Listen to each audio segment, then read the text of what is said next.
Hello there. Car Hamish today. Quite a bit of rain, too much rain for Rain Hamish, and too loud in the house for House Hamish. So this is what you get. Nice and cozy in here anyway. So, as promised, the distractions are ramping up.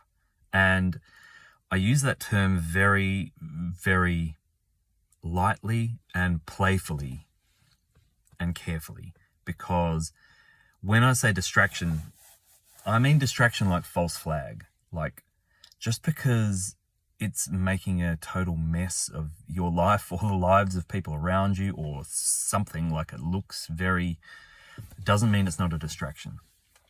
In the same way that just because real things get blown up and real people get killed in a false flag doesn't mean it's false. Like, false flag doesn't mean not real. False flag means misdirection, misconception. You think it's one thing, but it's actually another thing. Distraction is the same thing, right? If someone was trying to sneak up behind you and you were about to turn around and see them, and so I slapped you in the face, so you didn't turn and you looked back at me and got really angry or shocked, or I slapped you in the face, that's quite real. That would be a distraction. I'm distracting you in a very, very physical and serious way. So when I say distraction, I don't mean to belittle anything at all. That's not what I'm meaning. But it is a distraction. There are lots of them going on. They're everywhere. And like anyone in the game could have told you in the last 100 years, anything pulling you outside of yourself is a distraction. So, your family potentially is a distraction. Potentially. Does interacting and being with your family drag you outside of yourself? Or does it actually, do you connect with love, and does it draw you further in to who you actually are? And you realize that becomes a choice, actually. You are in control of that to a large degree, because it's how the thing that happens, are you going to use it as a distraction? Is it going to drag you further outside of who you are and what you're doing and away from love? Or are you going to use it as a focal point to bring you more into yourself? And you can realize that when you get, I was going to say when you get good enough, but that's not quite what I mean. When you get focused enough, everything is a double-edged sword, which means everything that could be a distraction can also actually bring you back to yourself even more. Like even physical pain in your body, you could use that as a distraction. It could be used against you as a distraction. In fact, most physical pain in the body that's acute, that's long-term, that is exactly what it's there for. It's there to stuff you up. It's there as a distraction to draw you away from yourself and off topic, off mission. But you could use it to focus you back in. Also, not easy. That's probably one of the hardest things you can do. Physical pain is like an absolute belter. But it's like, that's the top tier. That's the top level. You can still use it. People have done it. It is possible to get that physical pain and go, oh, that's something trying to drag me off. That means what I'm doing is important. So I'm not going to pay attention to that, or I'm going to fix that later, or I'm going to look at that later, but I'm actually going to lean back into what I'm doing even more. So, as we said, as promised, the distractions are getting louder. They're ramping up, and here we are in the middle of the three-ring circus, right at the height of the show. One thing you may or may not have noticed about all of this is, and someone pointed out to me in an email, and when I was answering them, I thought that this goes hand in glove, actually, and it's something that's worth articulating out loud, is that the beings, the prisoners, whatever you want to identify them as. Like, do we think they're archons? Are they ascended masters? Are they like these egregores that are chained, like electricity is chained angels? Yeah, these entities, these egregores that have been built up, an education system, a government system, AT&T, Telecom, Ford, the US Army. Like, these are all beings on an astral plane, on another level, in a dream world. Like, these are entities. We call them entities for a reason. They are. But mostly they're fueled by prisoners. Like, people, beings, energies that have been bound to these systems and tortured and turned into slaves and driven half mad, so that they're kind of very incoherent and can't break out and can't get away, but continue to fuel this thing from the inside out. But that's the system we're in. Don't, like, no two ways about it. Like, make no bones about that. That is the system that we're in. That is how those systems exist. That is the church. They are the schools. They are the businesses. They are powered. Any big corporation, like, is powered by a corpse. It is something that's half dead, driven mad by torture and bound, being used like a battery to power this shit. This death realm. Now, I'm not blackpilling you. This whole thing isn't a death realm, but that's an overlay. That's a system that's at operation in here, and you can't deny that. Like, I'm not saying that this whole place needs to be a death realm, but that's definitely the system that the humans are engaged in here, is a death system, a death cult, built on the back of half-dead, tortured slaves. It just is what it is, yeah? And you don't have to like it. I certainly don't like it.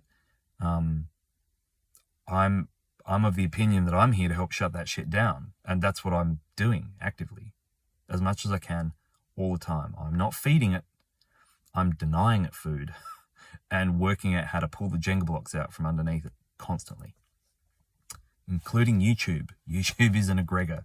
YouTube, I'm sitting in a car with a battery, using a phone that has been charged from electricity from the wall, talking into a phone built on actual physical real slave labor in other countries, on a platform called YouTube that is being powered by a chained, tortured, half-mad being, egregor.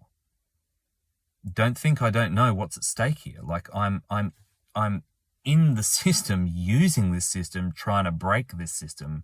Well, not trying to, we are. That's what we're doing. But I know I've got blood on my hands doing this. Like, I'm using electricity. I know what that shit is. I'm on YouTube. I know that anything I do is clicks and views, which keeps YouTube bolstered and up, which means this being continues to be tortured. Because we identify with stuff. And when we identify it and we lean into it, we bolster it. So trick number one to being in it but not of it is stop identifying with it, stop bolstering it, even if you are using it for whatever means, and make sure you really need to use it or have to use it. Maybe work out a way that you don't have to so much. Why haven't I been here for a month? But the point of this is the bonds that hold those beings, those egregores, enslaved, the chains, the bindings, they're dissolving. Have you noticed that the systems are falling? Have you noticed that banks are failing? Have you noticed that schools and hospitals aren't what they were? Have you noticed that militaries don't seem to have the teeth or the reach that they had, or the power? Have you noticed that the monetary system and the fiat currencies don't seem to command the respect that they did? They're running out of power because their batteries are leaving. Because they can't keep, because some of these, like, they've got one big egregor, like, roped up, but some of these things are multiple. Like, you think of a military or a government or a church. Think of all the saints chained to the church. They have got multiple beings holding these things and powering them. And those bonds are dissolving. And these egregores, these entities that have been tortured, and some of them are like half mad or all mad, they're leaving here. I don't know where they're going. I could say they're going home. The mouth music, I can't tell you where they're going. They're leaving. They're absolutely leaving. You can see it around you. These structures are collapsing. And shit's getting weird at the same time, because some of these demons, these egregores, these beings, they're not just leaving, like they're coming back in and they're doing a few flybys. They're buzzing the tower a few times before they go, and shit's getting a bit weird around the place. But all that to say, don't get distracted by it. Like, if you're in this and you're doing stuff and you feel that you're doing stuff towards this end, then just keep doing what you're doing. Don't get distracted by the big, noisy Jenga towers falling all around you. Just keep finding the keystone Jenga blocks to keep pulling out, to keep them coming down. Because the more we do this, the more we remember who we are, the more we keep connecting with love, the more this shit totally falls apart.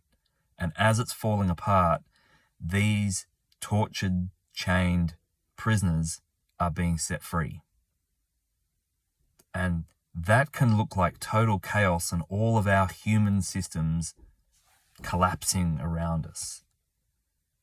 What would happen if the electricity system just collapsed? Well, there'd be a whole lot of tortured, used, slaved, chained angels, whatever an angel actually is, who would not be being tortured and enslaved anymore. That would probably be a good thing. Yeah, but Hamish, you wouldn't have any electricity. Well, people, as far as I can recall, if any of the history books are to be believed at any depth at all, people did exist without electricity in that form, running down wires, enslaved, and they did all right by all accounts. So I'd probably be okay. I think I could work it out. I'd certainly, if it meant that I didn't have to deal in slavery and traffic in trafficked beings that are being tortured so I can power a phone, I'd certainly give it a crack. I'd be willing to trade that.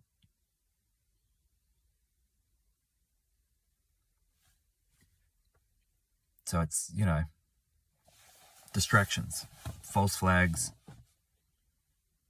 things collapsing. It's big. When you actually tune into what's going on around us, it's pretty big. Keep going. Try not to get dazzled by the lights and distracted by the material mushroom cloud as the debris hits the ground. Let's keep our focus as much as we can and keep on target. All right. Much love.